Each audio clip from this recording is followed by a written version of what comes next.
కోట శ్రీనివాసరావు గారు, బ్రహ్మానందం గారు, మీరు ముగ్గురు బెస్ట్ ఫ్రెండ్సా? బెస్ట్ ఫ్రెండ్స్ కాదు, కొద్దిగా కానీ ఎవరితో ఎక్కువ? ఒక కోట దశలో గారితోటా, బ్రహ్మానంద గారితో? వద్దండి.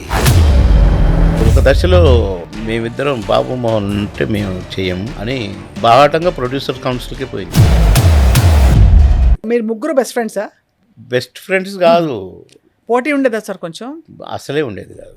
అస్సలు కొద్దిగా వద్దులే అంటే కొంచెం ఉండడం సహజం కదా సార్. ఇద్దరు పాడేవాళ్ళు ఉంటే ఉంటుంది, ఇద్దరు యాంకర్లు ఉంటే ఉంటుంది. వాళ్ళకి ఏది ఉంటే నాకెందుకండి. చాలా జరిగినాయి, చాలా జరిగినాయి. కానీ ఎవరితో ఎక్కువ? ఒక కోట దశలో గారితోటా, బ్రహ్మానంద గారితో? వద్దండి, మా ముగ్గురులోనే జరిగింది. సరే, ఒక దశలో మేమిద్దరం బాబు మోహన్ ఉంటే మేము చెయ్యము అని ఇద్దరు బాహాటంగా ప్రొడ్యూసర్ కౌన్సిల్కి పోయింది.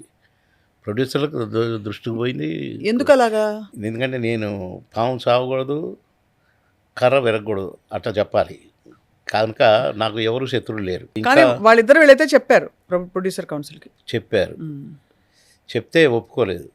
ఒప్పుకోకపోతే మీకు అనవసరమయ్యా మా సినిమాతో, మీ కాంబినేషన్లో చేయొద్దు అంటే సరే ఓకే ఇంకోనన్నా పెట్టుకుంటాం అని చెప్పి నాకు పాటలు పెట్టడం మొదలుపెట్టారు. సిల్క్ స్మితతో పాట, డిస్కో శాంతితో, లేకుంటే జయలలితతో, సౌందర్య గారితో. సౌందర్యది అది వేరు. మళ్ళీ ఇక అందరు హీరోయిన్లతో చేసిన, మళ్ళా అవును ఆమెనితో చేశాను సాంగ్. దాసర్ గారి సినిమా మాయాబజార్లో రేలంగి గారి క్యారెక్టర్, నేను సావిత్రి గారి క్యారెక్టర్ ఆమెని.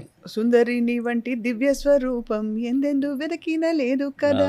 దాన్ని నేను రేలంగి గారి లాగానే అట్నే చేయాలరా అంటాడు దాసర్ గారు. స్లాంగ్ కూడా తతకరు నేను నవ్వద్దు, నాకు పిలుస్తుంది అని కరెక్ట్. అట్లా ఇమిటేట్ చేయమంటే కొద్దిగా ఇబ్బంది పడ్డాను. కానీ ఎంత బాగా చేసావురా, ఎంత బాగా చేసావురా, నడక కూడా మార్చినవరా కానీ బాగా మెచ్చుకున్నారు దాసరి గారు. అట్లా ప్రొడ్యూసర్స్ నా కోసం నేను ఖచ్చితంగా ఉండాలి సినిమాలని నాకు పాటలు పెట్టడం మొదలుపెట్టి 2 సీన్లు పాట ఇట్లా కూడా ఇట్టు కొడుతున్నాను. బాబు మోహన్ బాగా చేసిందనే పేరే వస్తుంది. అప్పుడు మళ్ళీ దాసరి గారి దగ్గర పంచాయతీ పెట్టి మేము ముగ్గురం కలిసి చేస్తాం, మీరు ఒక మాట చెప్పాలి, వాడు వినడు అని నా మీద చెప్పారు. ఏరా బాబు ఎందుకురా, మీ అదృష్టం రా, మీకు ఇంత మంచి లైఫ్ వచ్చింది. అయ్యో గురుగారు నాదేం లేదు సార్, ఇందులో నేను ఎవరితోటి నటించడం చెప్పలేదు సార్. అది మీ దాకా ఎట్ట వచ్చిందో నాకు తెలియదు. నేను ఎవరితో కుష్ఠరోగుడితో కూడా నటించడానికి రెడీ, వాడిని ముద్దు పెట్టుకోవడానికి రెడీ. అంతేగాని నేను వీళ్ళతో నటించను వాళ్ళతో నటించను నేను ఎక్కడ అనలేదు సార్. అంటే ఏరా కోట ఏంటి వాడు అట్లా మాట్లాడుతున్నాడు అనగానే రాజేంద్ర ప్రసాద్ గారు లేచి, మామయ్య గారు బాబుమోహన్ తప్పేం లేదు, వీళ్ళదే తప్పు, వీళ్ళే నటించాం బాబుమోహన్ ఉంటే అన్నారు.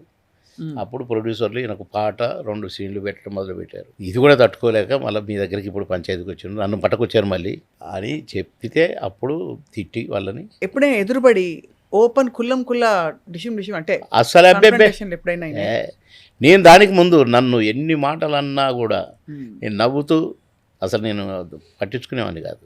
ఒక్కొక్కసారి బాధ అయ్యేది. కానీ సినిమా ఇండస్ట్రీలో ఇంత ఛాన్స్ ఇచ్చాడు దేవుడు. దీని వ్యక్తిగత కక్షలకు నేను అనవసరంగా టెంప్ట్ అయ్యి అంటే అనని, నాకు దేవుడేం అన్యాయం చేయట్లేదు కదా అని అనుకున్నాము. కానీ మళ్ళీ కలిసి చేసేటప్పుడు మళ్ళీ పాతలాగానే కలిసి ఉన్నాము, కలిసి చేసాం.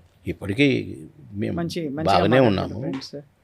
కానీ అంటే అలాంటి శక్తులుగా కూడా ఎంటర్ అవుతాయి చెడగొట్టడానికి. ఇలాంటప్పుడే సమయం పాటించుకోవాలి.